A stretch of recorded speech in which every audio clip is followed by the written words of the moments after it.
जय जय श्री चैतन्य जय हो नित्यानंदा। जय अद्वैत चंद्र जय गौर भक्त वृंदा। जय जय श्री चैतन्य जय हो नित्यानंदा। जय अद्वैत चंद्र जय गौर भक्त वृंदा। जय जय श्री चैतन्य जय हो नित्यानंदा। जय अद्वैत चंद्र जय गौर भक्त वृंदा। हरे कृष्ण। आप सभी वैष्णव भक्तों का, गौर प्रेमी वैष्णवों का बहुत बहुत हार्दिक स्वागत है। हम सब मिलकर स्टडी कर रहे हैं चैतन्य मंगल। भगवान महाप्रभु की गुणगान गाना, उनके बारे में सुनना, उनके बारे में समझना और उसको अपने जीवन में लाने का प्रयास करना, सारग्रही होना, ये श्रील प्रभुपाद की बड़ा सौभाग्य है। वास्तव में ये जो सौभाग्य शब्द है, ये सौभाग्य जुड़ता ही उस प्रोसेस के साथ है जो आपको आध्यात्मिकता में आगे ले जाए। लेकिन इस शब्द को मटेरियल वर्ल्ड में मटेरियल लोगों ने मटेरियल तरीके से यूज करना आरंभ किया। हृदय की कोई इच्छा पूरी हो जाए, बोलते हैं बड़े सौभाग्यशाली। वास्तव में ये शब्द ही शारीरिक प्लेटफॉर्म से ऊपर का है। बड़ा सौभाग्य है अगर कृष्ण कृपा मिल रही हो। बड़ा सौभाग्य है कि भगवान के प्रति रति प्रीति बढ़ रही हो। वास्तव सौभाग्य यही है जीव का। कोई डिग्री मिल जाए, कोई पोजीशन मिल जाए, कोई धन मिल जाए, ये सब सौभाग्य की वस्तुएं नहीं हैं। ये दुर्भाग्य भी हो सकता है। अगर इनकी वजह से कोई कृष्ण भक्ति से अलग हो, विलग हो, हटे, तो ये दुर्भाग्य है। और वहीं कैसी भी परिस्थिति हो, वो कैलामिटीज हो, एट्रोसिटीज हो, कलेश हो, लेकिन वो कृष्ण के करीब ले जा रहे हैं, आपका और विश्वास बढ़ रहा है, आप और प्रेम कर रहे हो भगवान से, तो सौभाग्य तो वही है। अन्यथा it is like licking a honey bottle from outside। अगर हमें शास्त्र पता है लेकिन उसका इम्प्लीमेंटेशन नहीं है,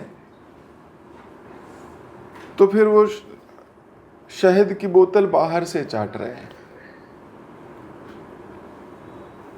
जैसे किसी को अजामिल की कथा तो पता हो लेकिन हरिनाम पे विश्वास नहीं हो। किसी को ध्रुव महाराज की कथा तो पता हो लेकिन ध्रुव महाराज की तरह डिटर्मिनेशन ना हो, तो वो शहद की बोतल बाहर से ही चाट रहे हैं। बोतल तो आ गई है लेकिन उस बोतल का कर क्या रहे हैं।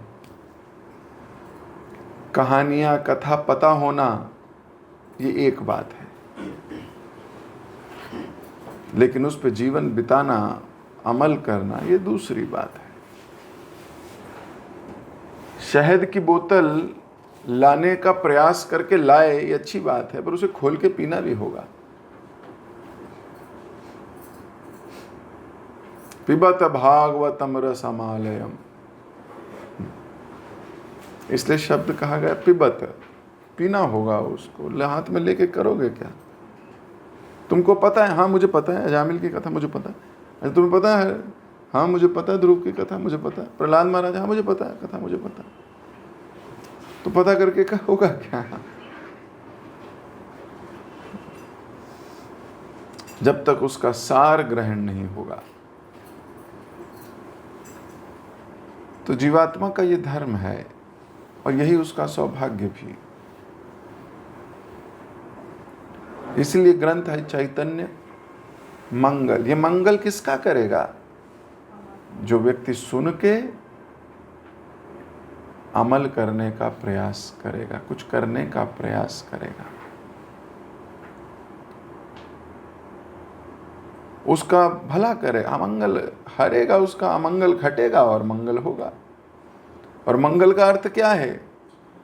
भगवान के करीब जाना। मंगल का अर्थ क्या है? आध्यात्मिक स्तर पर उठना, इन्वॉल्व होना।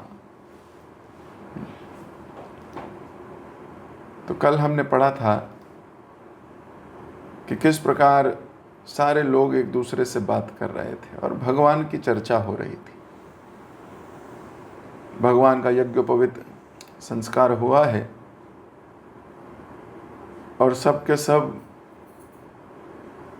ये बैठ के चर्चा कर रहे हैं कि यही भगवान का अगला अवतार है। सब सारे अवतारों को स्मरण कर रहे हैं और उसके बाद बोल रहे हैं संकीर्तन करने वाला अवतार यही है।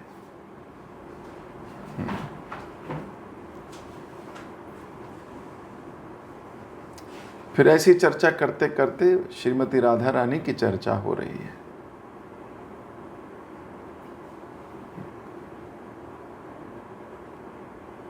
और बोल रहे थे कि राधा रानी के द्वारा की जाने वाली भक्ति को कोई समझ ही नहीं पाता, ऐसा समस्त भक्तों का कहना था। प्रेम के इतने लेवल्स हैं ना कि कोई समझ नहीं सकता। कोई कहे कि अब मैं प्रेम के इस लेवल पे हूं, तो प्रेम का एक लेवल नहीं, प्रेम के कई लेवल हैं। प्रेमी जन भी समझ नहीं पाते। पर प्रेम के बेसिक लेवल पे तो आना ही होगा। अब प्रेम का बेसिक लेवल आने के लिए पहले 8-9 स्टेजेस पार करनी पड़ती हैं। श्रद्धा, साधु संग, अनर्थ निवृत्ति, निष्ठा, रुचि, आसक्ति, भाव, फिर प्रेम। और फिर प्रेम में भी अलग अलग स्तर, जो कि महाभाव तक जाता, महाप्रेम राधा रानी तक जाता। सो कई बार एक प्रेमी दूसरे प्रेमी की भावनाएं भी नहीं समझ पाता। सच्ची बात है ये। प्रेम है लेकिन उसका लेवल ही अलग है।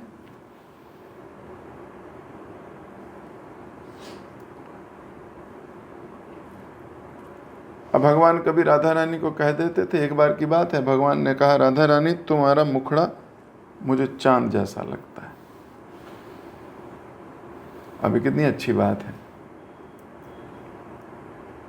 भगवान को तो चांद से पहले से भगवान की तुलना होती है। भाई राम आए तो रामचंद्र, कृष्ण आए तो कृष्णचंद्र, गौर आए तो गौरचंद्र। भगवान को तो कभी बुरा नहीं लगा।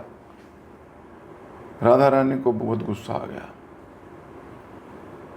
बताओ, राधा रानी को बहुत गुस्सा आया। अब कृष्ण तो तारीफ ही कर रहे हैं। अब बताओ, राधा रानी को कह रहे तुम्हारा मुखड़ा एकदम चांद जैसा लगता है। इतने प्यार से कह रहे थे। राधा रानी का मान शुरू हो गया और बोली, क्या चांद जैसा लगता है तुम्हें मेरा मुखड़ा? अब भगवान थोड़े घबरा गए। बोले, मैंने क्या गलत थोड़ी कह दिया, मैंने तो चांद ही कहा है। तो राधा रानी के पास अपने लॉजिक थे। राधा रानी बोली, इसका मतलब तुम्हें मेरा चेहरा रात को ही अच्छा लगता है, क्योंकि चांद तो रात को ही आता है। दिन में तुम्हें किसी और का चेहरा अच्छा लगता है। भगवान बोले, नहीं नहीं, मेरा ये मतलब नहीं। तुम्हारा मतलब कैसे नहीं? चांद तो रात को ही निकलता है। दिन में तो सूरज होता है, वो चांद को भी निकल जाता है, मतलब खत्म कर देता है, दिखता ही नहीं। ये बहुत गलत हो गया। बस मैं तो बस हो गया, बस तुम्हारी मेरी हो गई कट्टी। भगवान बोले नहीं नहीं, सुनो मैं क्या कह रहा हूं, मैं तो एक मेटाफर है, ये उपमा दे रहा हूं, चांद जैसा तुम्हारा मुख। नहीं, बिल्कुल गलत बात है तुम्हारी, चांद जैसा। फिर तुम क्या कहते हो, चांद हूं मैं? बोले हाँ, मतलब मैं तो ऐसे मतलब बोल रहा था तुम चांद, तो इसका मतलब मैं घटती बढ़ती रहती हूं, मेरी सुंदरता घटती घटती घटती रहती है, बढ़ती बढ़ती बढ़ती रहती है, हैं? मैं पूर्णिमा पे अच्छी लगती हूँ, अमावस्या तक गायब। ओ भगवान को एक और बुलेट लगी। भगवान बोले नहीं, मेरा ये मतलब नहीं। तुम्हारा कैसे मतलब नहीं है? तुमने चांद कह कैसे दिया मेरे को?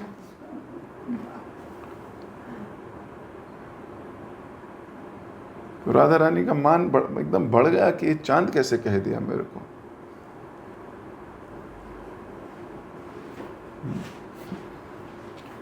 तो भगवान अरे नहीं, वो तुम समझो तो, मैं तो इसलिए बोला सुंदर बहुत हो ये, अरे सब बताना बंद करो ये सब।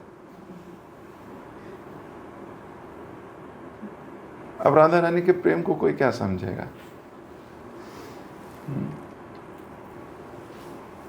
यहाँ तो कोई कह दे आप बिल्कुल चांद जैसे लगते, तो हम तो ऐसे फूले हुए हैं। राधा रानी को थोड़ा मान हो गया। उनके प्रेम के संबंध कैसे समझ सकते हैं? कोई नहीं समझ सकता राधा रानी और कृष्ण का जो प्रेम संबंध है। गलत समझ सकते हैं हम। ऐसे तो राधा रानी को नहीं करना चाहिए, वो पूर्ण पुरुषोत्तम भगवान है। ऐसा भी सोचने लगेंगे कोई ऐश्वर्य भाव मिश्रित भक्त।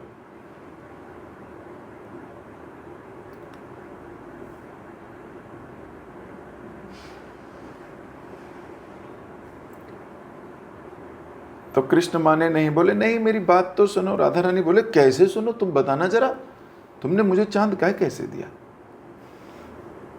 अच्छा बताओ तो चांद कब आया था? तो भगवान सोचने लगे। भगवान बोले चांद कब आया? चांद कब? ये समुद्र मंथन से आया था, समुद्र मंथन से निकला था। बोले हाँ यही बोल रही हूं मैं। समुद्र मंथन में सबसे पहले कौन निकला था? बोले समुद्र मंथन में पहले कौन? समुद्र मंथन में पहले विष निकला था। बोले तो मेरे से पहले मेरा बड़ा भाई आया, तुम क्या कहना चाहते हो वो विष है?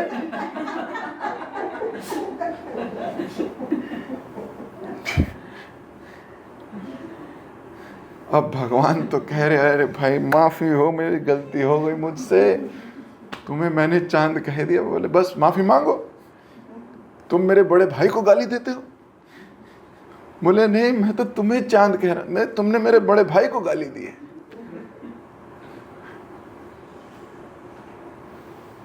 राधा कृष्ण का जो परस्पर संबंध प्रेम है ये कोई क्या ही जाने।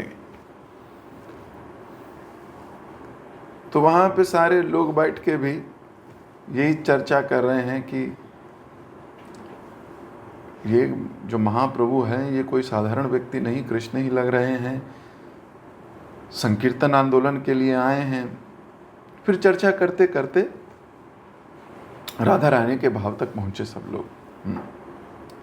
क्यों? क्योंकि अन्य अंश अवतारों की चर्चा हो रही है। इसी को हम आगे ले जाते हुए आगे पढ़ते हैं। आर द्वापर युगे अंश करे कर्म, धर्म संस्थापन करे ना बुझाए मर्म। अन्य द्वापर युगों में परम भगवान अपने अंश को प्रकट करते हैं तथा धर्म के सत्य की शिक्षा देते हैं, फिर भी लोग उनके द्वारा प्रदान की गई शिक्षा का मर्म नहीं समझ सकते। धर्म बलि दान व्रत तपो धर्म कही, धर्म करी समर्पण करे सब तही। उन्होंने लोगों को दान व्रत तथा तपस्या का धर्म सिखाया। ऐसा धर्म उन्होंने प्रत्येक व्यक्ति को प्रदान किया।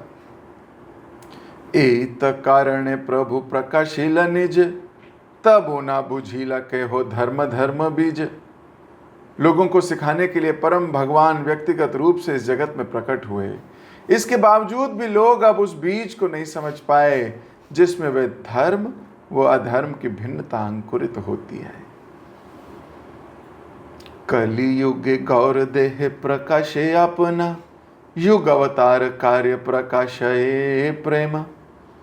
कलयुग में परम भगवान व्यक्तिगत प्रत्यक्ष रूप से भगवान गौर के रूप में प्रकट हुए हैं। वे युग अवतार हैं।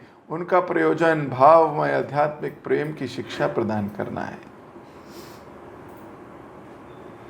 राधार वर्ण अंग और अंग होया, राधिकार भाव रस अंतरे कौरिया। उनका गोरा अंग श्रीमती राधा रानी के वर्ण का है। उनके हृदय में उस भावमय प्रेम का अमृत है जो श्रीमती राधा अनुभव करती है। अभी भगवान की पोल खोल रहे हैं। ये वैष्णव जन क्या देख लेते हैं जो संसारी लोग देख नहीं पाते। ये वैष्णवों का हृदय है जो ये देख लेता है। पहचान गए कि ये बता तो नहीं रहे हैं कि ये युग अवतार हैं, लेकिन हम समझ तो गए हैं। ये कार्य मुद्रा से बहुत भक्त एलिवेटेड स्टेज के जो होते हैं वो समझ जाते हैं क्या मर्म चल रहा है। हम क्या जाने। तो भक्त लोग बात कर रहे हैं जो गोरे हुए हैं ना, ये राधा रानी के भाव में गोरे हुए हैं। ये युग अवतारी हैं, यही युग अवतार लेके आए हैं। अभी भगवान ने कुछ कहा नहीं, कुछ बोला नहीं, कुछ प्रदर्शन नहीं किया, लेकिन भक्त जान गए हैं।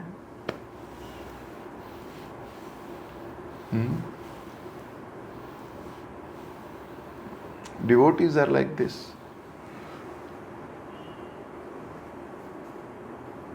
वो देखते हैं जो कोई देख नहीं सकता।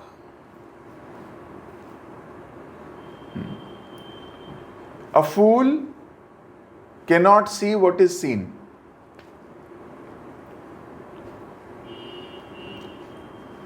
A wise man can see what is seen. A genius can see what is unseen. And God can see both seen and unseen. क्या मतलब? एक मूर्ख व्यक्ति जो दिख रहा है उसको वो भी नहीं दिखता। मूर्ख है, उसे क्या दिख रहा है? सामने सामने चीजें नहीं दिखती उसको। सामने भगवान खड़े हैं, शिशुपाल को कहां दिखा, दुर्योधन को कहां दिखा, दुशासन को कहां दिखे, गांधार नरेश शकुनी को कहां दिखे? सामने सामने। मूर्ख cannot see what is seen. और जो एक बुद्धिमान जीव है उसको दिख जाता है, जो दिख रहा है वो दिखता है। लेकिन एक जीनियस वो भी देख लेता है जो दिखता नहीं है। वो जीनियस है। कहते ना, हीरे की पहचान तो जौहरी को ही हो सकती है। हमारे सामने पत्थर भी आएगा, हम उसे हीरा ही कह देंगे, हमें क्या पहचान। A genius can see what is unseen. तो वैष्णव जन वो देख लेते हैं जो साधारण व्यक्तियों को नहीं दिखता। आपकी स्पिरिचुअल एनलाइटनमेंट कितनी है, आप उससे वो चीजें भी देख पाते हो जो संसार को नहीं दिखती। आपके सामने सामने हो रहा होगा, लेकिन उसको कोई और व्यक्ति प्रेम अंजन से कुछ और ही समझता है, कुछ और ही देखता है, तत्व देख लेता है। भगवान ने गीता में कहा, जन्म कर्म च मैं दिव्यम यो में वेत्ति तत्वतः तक्त्वा देहम पुनर्जन्म नैति मामेति सो अर्जुना। कि जन्म और कर्म में मैं दिव्य हूं। अब देखो, संसारी लोग भगवान को भगवान मानते ही नहीं। वो कहते हैं हमें सारा पता है, कृष्ण का जन्म कहाँ हुआ, क्यों हुआ, क्या लीलाएं करी, हमें तो सब पता है। वो देख ही नहीं सकते। They cannot see the unseen. वो तो वो देख रहे हैं व्हाट इज सीन। देख ही नहीं, बुद्धि नहीं है देखने की। What is the use of eyes when mind is blind?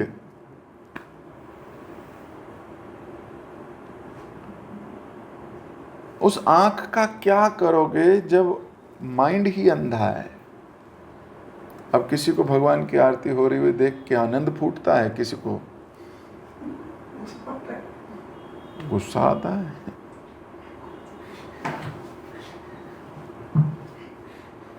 तो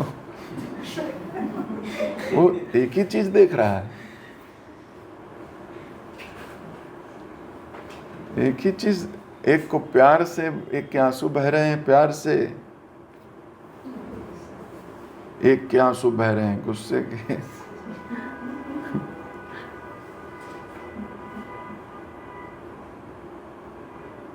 वो देख ही नहीं पाता, उसको क्या ही दिखे।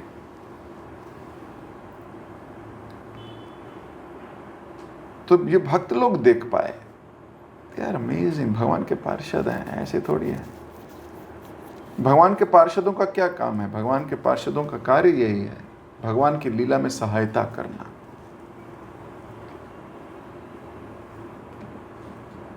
बिना सहायता के भगवान भी कुछ नहीं कर सकते, सच्ची बता रहा हूं। Krishna is dependent on his devotees. ये भगवान का स्वभाव है, ये उनका स्वभाव है। भगवान राम को वानरों की क्या आवश्यकता थी? उनका स्वभाव है। गुहा की क्या आवश्यकता थी? जामवान की क्या आवश्यकता थी? सुग्रीव की क्या आवश्यकता थी? विभीषण की क्या आवश्यकता थी? पर ये उनका स्वभाव है। अपने भक्तों के साथ आदान प्रदान प्रेम का यही करना उनको अच्छा लगता है। और भक्त भी क्या करते हैं, वो ये नहीं कहते आप भगवान हैं, आप ही सब कुछ करें, भाई जो करना है आप करें। नहीं, भक्त कहते हैं हमें करना है, वी विल डू इट। पुल बनना है तो बनाएंगे। सब ऐसे नहीं बैठ गए, हे राम आप ही सब कुछ हैं, आप ही स्वामी हैं, कैसे पार करें इतना लंबा रास्ता, आप कुछ कीजिए ना, आप भगवान हैं, आप कीजिए। ये मेंटालिटी नहीं है। ये मेंटालिटी लेके भगवान के करीब नहीं रह सकते। मेंटालिटी क्या है? मेंटालिटी है हम करेंगे, वी विल डू। सारे वानर लग गए, सारे भालू लग गए, सब लोग लग गए। भगवान ने भार सौंपा था किसको? नील को, चीफ आर्किटेक्ट। सारे के सारे, कोई पत्थर ला रहा है, कोई पेड़ ला रहा है, कोई रस्सियां बना रहा है ताकि वो बंधे।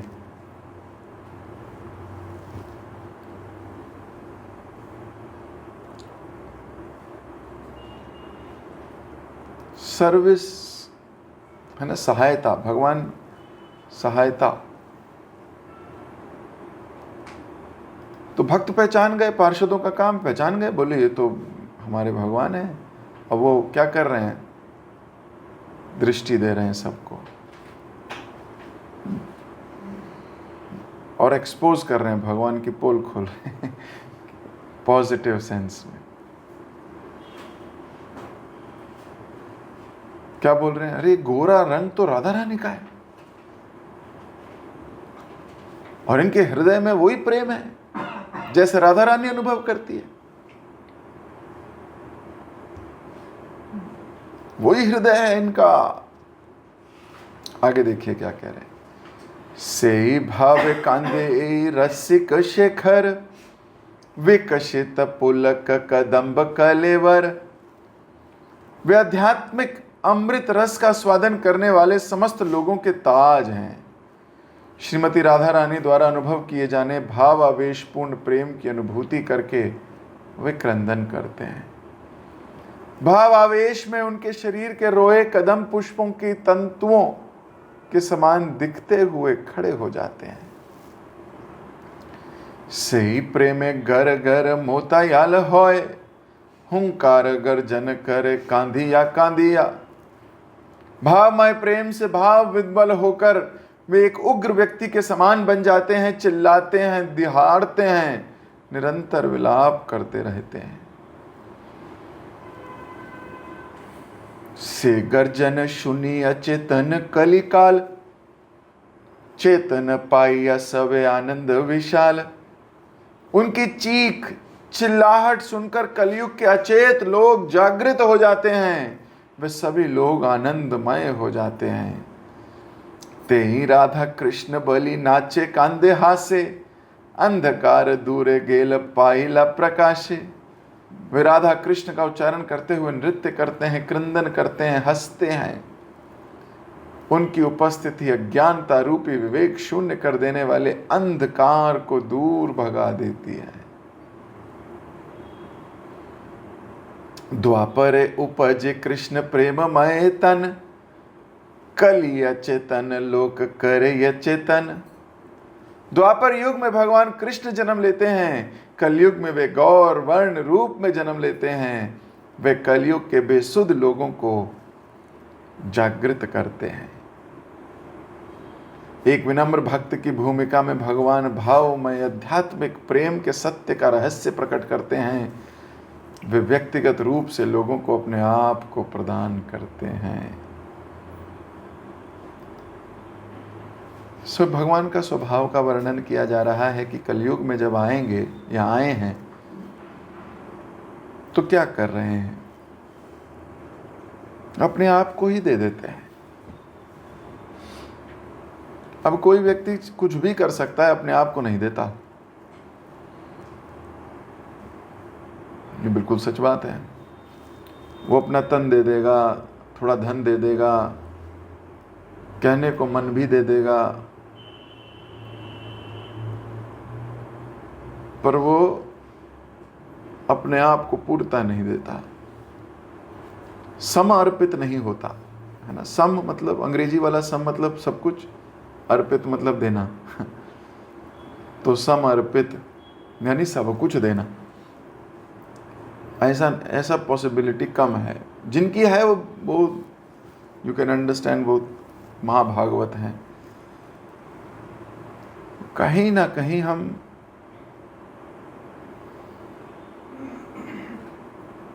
सब कुछ नहीं दे पाते। परम पूज्य राधानाथ स्वामी महाराज जी बोलते हैं, Krishna doesn't see what you give, Krishna sees what you hold back.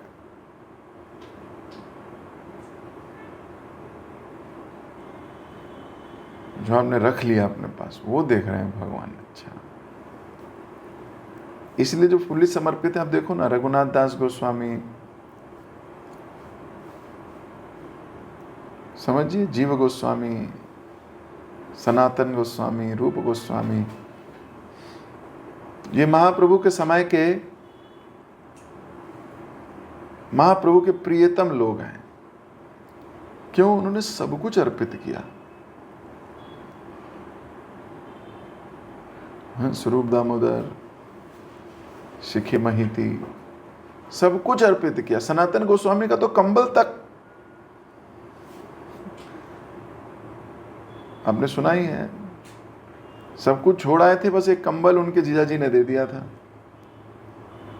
जब जा रहे थे रास्ते में मिले थे तो बोले, अरे ऐसे मत जाओ, ये वाला कंबल ले जाओ, बहुत सुंदर कंबल था, बहुत गर्मी देता था, ब्रांड न्यू, फैंटास्टिक। अब महाप्रभु बात कर रहे थे सनातन से, पर नजर थी कंबल पे। सनातन गोस्वामी समझ गए, महाप्रभु कह रहे हैं कि जब वैराग्य लिया तो पूरा ले, ये भी क्यों छोड़ा, तो ये भी क्यों रखा हुआ है? तो कृष्ण की नजर उस पर है जो तुमने छोड़ा नहीं है।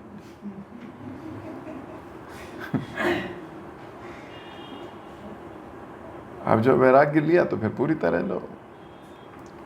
तो फिर सनातन गोस्वामी समझ गए, जाके एक भिखारी के पास जाके बोलते हैं, ये कंबल ले लो और अपनी गुदड़ी दे दो। तो पहले तो भिखारी नाराज हो जाता है, बोले मेरे को मजाक करते हो तुम मेरे साथ, मेरी गरीबी का मजाक उड़ाते हो। तो सनातन गोस्वामी हाथ जोड़ के खड़े हो गए उसके सामने, बोले मजाक नहीं उड़ाता हूँ, मैं सच बोलता हूँ।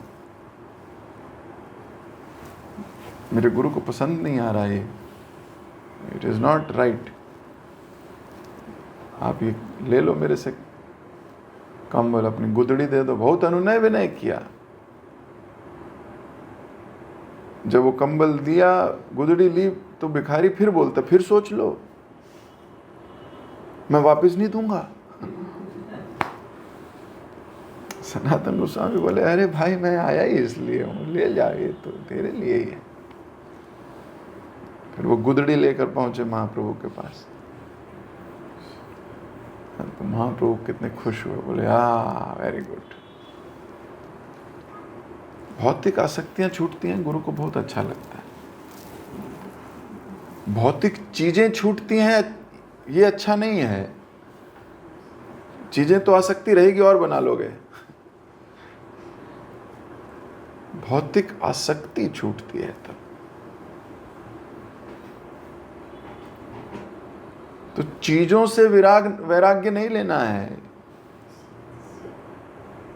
तो मायावाद है ना, ये भी नहीं, ये भी नहीं, ये भी नहीं, ये भी नहीं, ये भी नहीं, नायति नायति नायति नायति, not this, not this, no no.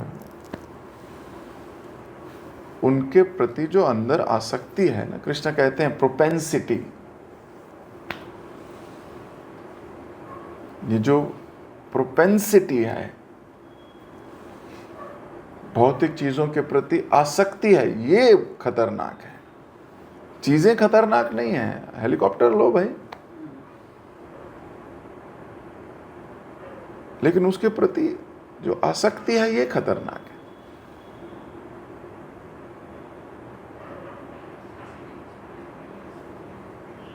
Attachment towards things. So things are not problematic. It is our attachment that is problematic. So devotees don't work on things, they work on this attachments. इस propensity को कम करने का कार्य करना है, क्योंकि अगर propensity रही, एक चीज हटेगी दूसरी आ जाएगी। इंक्लिनेशन तो है ही ना, एक फॉर्म में नहीं तो दूसरी फॉर्म में आ जाएगी। भगवान से प्रार्थना करनी चाहिए, भगवान हमारी सहायता करो कि जो हमारी प्रोपेंसिटी है, इंक्लिनेशन है, प्रोक्लेविटी है, ये कम हो, ये खत्म हो। वस्तुओं के प्रति, मान के प्रति, सम्मान के प्रति, भौतिक चीजों के प्रति जो ये मेरी प्रोक्लेविटी, प्रोपेंसिटी है, ये यू शुड डिस्ट्रॉय दिस।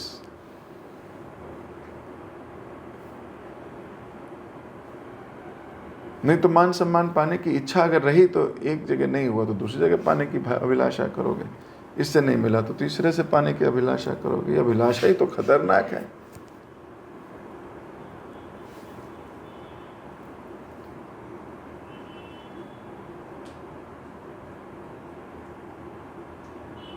तो भगवान कलयुग में गौरवर्ण रूप लेके आए हैं और बेसुध लोगों को जगाने के लिए, जो बेसुध हो के जी रहे हैं, उन्हें पता ही नहीं है जीना कैसे है। वो तो द्वेष को, क्रोध को, काम को, वो तो इन चीजों को धरोहर समझ के इनको संजो रहे हैं।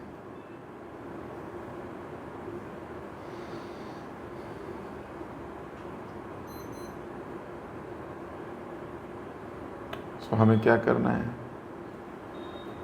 ऐसी प्रोपेंसिटीज को खत्म करना है। गौरांग महाप्रभु आए इसीलिए मैंने स्टार्टिंग में कहा कि कथा पता होना, स्टोरी पता होना एक बात है, पर उसका मर्म निकाल के जीवन में जीने का प्रयास करना दूसरी बात है। तो शहद की बोतल तो ले ली है, पर बाहर से चाटोगे अगर कथा पता है, कहानी पता है, लेकिन उसका सार लेके जिए नहीं तो शहद बोतल तो आ गई, वो चाट बाहर से रहे हैं, क्या आनंद आएगा? शहद का स्वाद मिलेगा क्या बोतल को बाहर से चाटने से? बिल्कुल नहीं मिलेगा। तो अपनी वाणी को यहीं विराम दे रहा हूँ। जगत गुरु श्रील प्रभुपाद की जय, लोचन दास ठाकुर की जय, श्री चैतन्य मंगल की जय। तो 1 मिनट 2 मिनट हम मौन लेके ये विचार करते हैं कि चैतन्य मंगल क्या मर्म दे रही है। कहानी एक बात है, पर उसका मर्म क्या चल रहा है। 2 मिनट के लिए मौन लेते हैं।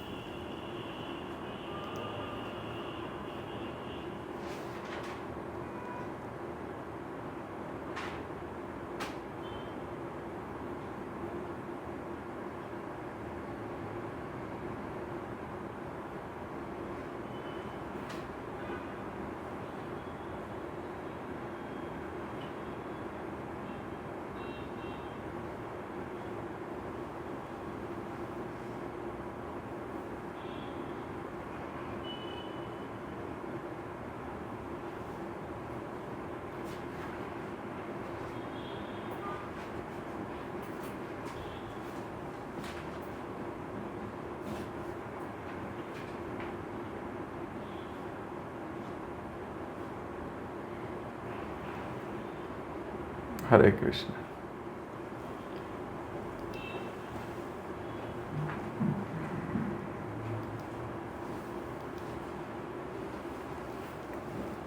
हरे कृष्ण प्रभु जी, धन्यवाद, प्रणाम। थैंक यू सो मच प्रभु जी इतने अच्छे लेक्चर के लिए। और लास्ट में आपने समय भी दिया ताकि चिंतन हम अभी कर सके, अभी रिवाइज कर सके अपने मन में कि हम किस लिए सुन रहे हैं। सौभाग्य है इसलिए सुन पा रहे हैं। आपने शुरू में बताया भी कि सौभाग्य केवल जो शब्द है इसलिए बना है कि कृष्ण की प्राप्ति हो, उसी को सौभाग्य बोलते हैं। भौतिक चीज़ों की प्राप्ति ये सब सौभाग्य नहीं है, क्योंकि अगर होता तो फिर जैसा आप बताते हैं कुंती महारानी विपदा न मांग रही होती। कुंती महारानी के दृष्टिकोण से उनके लिए विपदा भी सौभाग्य है, जस्ट बिकॉज वो उनको कृष्ण के करीब लेके जाती है। तो ये बहुत ज़्यादा ज़रूरी एनालाइज करना कि हम अपना सौभाग्य किसको मानते हैं, भौतिक चीज़ों की प्राप्ति, भौतिक स्तर पर सक्सेसफुल होने को, या फिर कृष्ण के प्रति एक कदम हमारा बढ़ेगा, उसको हम अपना सौभाग्य मान के चलते हैं।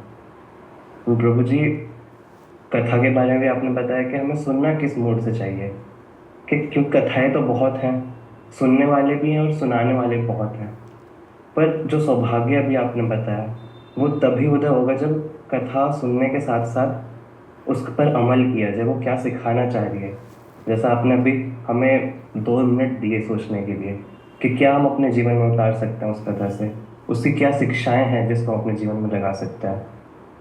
अदरवाइज जैसा आप बोलते हैं कि कथा भी एक एंटरटेनमेंट की वस्तु बन के रह जाएगी, बट एक अच्छा भक्त वो है जो कथा को एंटरटेनमेंट नहीं ट्रांसफॉर्मेशन का जरिया बनाए और लगातार प्रयासरत रहे। और आप भी लगे हुए हैं, हमारे प्रयास कर रहे हैं लगातार कि हम सब इस कॉन्शियसनेस में इस स्तर पर है कि केवल सुने ना, सुनने के बाद उसको अपने जीवन में लगाएं, अपने रियलाइजेशन शेयर करें, और जो रियलाइजेशंस आती हैं, लर्निंग्स आती हैं, उनको कहीं ना कहीं जीवन में अप्लाई करें, धीरे धीरे, स्टेप बाय स्टेप। एक दिन फेल होते हैं, दोबारा अगले दिन ट्राई करें, ट्राई करते रहें, क्योंकि भक्ति यही है। आप बताते हैं कि भक्ति केवल ये है कि हम कुछ प्रयास कर रहे हैं चेंज करने के लिए खुद को। केवल बैठ के सुनना या बैठ के कुछ और करना भक्ति नहीं है, खुद के अंदर चेंज लाना भक्ति है। तो हम आज मैं जहाँ हूँ कल क्या मैं उससे बेहतर हूँ, और आज मैं जहाँ हूँ क्या कल से बेहतर हूँ। तो ये हमें हमेशा एनालाइज करना है। एंड प्रभु जी जो आपने बहुत मीठी प्रेम की चर्चा भी करी कि प्रेम के बारे में नवद्वीप के वासी आपस में बात तो कर ही रहे हैं, बट प्रेम भी बहुत हाई स्टेज पर होता है। प्रेम के अंदर भी प्रेम होता है, उसके अंदर भी प्रेम की स्टेजेस होती हैं। आसक्ति भाव प्रेम तो हम सुन लेते हैं, लेकिन उसके बाद भी जितना प्रगाढ़ होता जाता है, जैसे आप बताते हैं कंडेंस होता जाता है, तो कंडेंस होते होते जो महाभाव की स्थिति आती है वो श्रीमती राधा रानी खुद एग्जेम्पलीफाई करती हैं, खुद पर्सोनिफाई करती हैं। और आपने इतनी सुंदर लीला सुनाई कि कैसे भगवान तारीफ भी करते हैं तो राधा रानी उसमें भी मान करके बैठ जाती है भगवान से। तो ये नॉर्मल व्यक्ति नहीं समझ पाएगा, जो प्रेम के दृष्टिकोण से देख पाते हैं भगवान को, जो भगवान को असिस्ट करते हैं, भगवान एक कॉन्फिडेंशियल डिवोटीज हैं, जिनका अलाइनमेंट है कृष्ण के साथ पूरा, राधा रानी के साथ पूरा, वो ही इसमें आनंद भी ले पाएंगे, वो ही इस रूप में संबंध भी बना पाएंगे और आगे बढ़ पाएंगे। तो प्रभु जी एक और बहुत इंपॉर्टेंट पॉइंट आपने बताया कि वैष्णव जन जो देख लेता है वो सामान्य व्यक्ति तो नहीं देख पाता है कभी भी, क्योंकि वैष्णव ऐसे ऊपर से लेके नीचे तक स्कैन कर लेते हैं किसी भी व्यक्ति को, उसकी भाव भंगिमा से, कि कोई नॉर्मल व्यक्ति नहीं कर पाएगा, क्योंकि एक तो उनकी कॉन्शियसनेस बहुत ऊपर है और बहुत एक्सपीरियंस भी होते हैं वैष्णव। उनको सही दृष्टिकोण पता होता है, शास्त्र चक्षु उनको मिले होते हैं कि कैसे व्यक्ति को देखना है, कैसे सिचुएशन को देखना है। एंड जब आप ये बोल रहे थे तो मुझे याद आ रहा था कि कैसे जब पहली बार भक्ति सिद्धांत सरस्वती ठाकुर से श्रील प्रभुपाद मिले थे तो देखते ही भक्ति सिद्धांत सरस्वती ठाकुर पहचान गए थे कि ये व्यक्ति हैं जो प्रचार मूवमेंट को बहुत आगे लेके जाएंगे, और पहले ही आगे दे दी थी। तो गुरुजन वैष्णव जन तो इतने हृदय में घुस के पहचान लेते हैं व्यक्ति को। और अगर नॉर्मल व्यक्ति, मेरे जैसे व्यक्ति की बात करी जाए, तो जो हमारे हृदय में अनर्थ होते हैं, जो हमें खुद को भी नहीं पता होता, तो वैष्णव उनको भी देख लेते हैं, उनको पहचान के उनका इलाज भी ऐसा कर देते हैं कि कई बार पेशेंट को भी पता नहीं चलता कि उसका इलाज हो चुका है।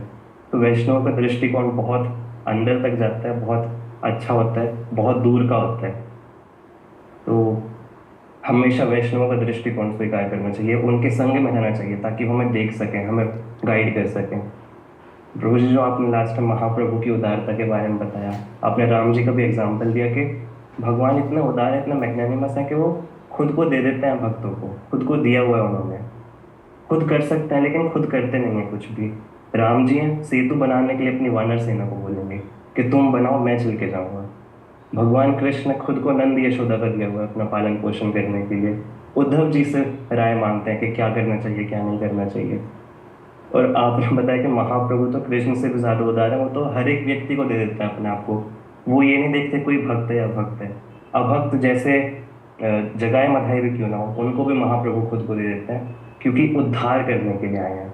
गर्जना करते हैं, राधा कृष्ण तो हैं ही, लेकिन नरसिंह भगवान ने तो सतयुग में गर्जना करी थी, महाप्रभु कलयुग में आके हरि नाम की गर्जना करते हैं कि उद्धार हो जाए, सुन लें, जीव सुन लें उनकी गर्जना को, उनकी दहाड़ को, और उसको स्वीकार कर लें। बहुत एट्रैक्टिव है, बहुत कृपालु भी है। बस एक पॉइंट जो आपने लास्ट में बताया कि हमें समर्पित होना है, जो हमारी आसक्ति चीज़ों से है उसको हटा के, उसकी प्रोपेंसिटी को, उसकी प्रोक्लेविटी को हटाना है, ख़त्म करना है और समर्पित होना है। जैसा आपने बोला, सम मतलब सब कुछ, और अर्पित उनके चरण कमलों में अर्पित करना, सब कुछ मिला जुला के भगवान के, गुरुजनों के, वैष्णवजनों के चरणों में अर्पित करना है। तभी जिस उद्देश्य से महाप्रभु आए हैं, जो हमें वो सिखाना चाह रहे हैं, जो चैतन्य मंगल आप डेली पढ़ रहे हैं हमें सिखाने के लिए, उसका जो उद्देश्य है वो तभी पूरा होगा जब हम सब कुछ मिला के अर्पित कर देंगे। थैंक यू सो मच प्रभु जी, बहुत सुंदर आपने लेक्चर लिया। And I definitely make sure कि आज मैं पूरे दिन मेडिटेट करते रहूँ, जो पॉइंट्स आपने बताए कि क्या उद्देश्य है, महाप्रभु क्यों आए और क्या मेरा रिस्पॉन्स होना चाहिए उस चीज़ के लिए। और आप सभी वैष्णव को बहुत बहुत धन्यवाद इतने प्रेम से श्रवण करने के लिए। हम सब प्रभु जी का धन्यवाद करेंगे एक बार हरे कृष्ण महामंत्र बोल के। हरे कृष्ण कृष्ण कृष्ण हरे हरे, हरे राम हरे राम, राम राम हरे हरे। हरे कृष्ण प्रभु जी, धन्यवाद।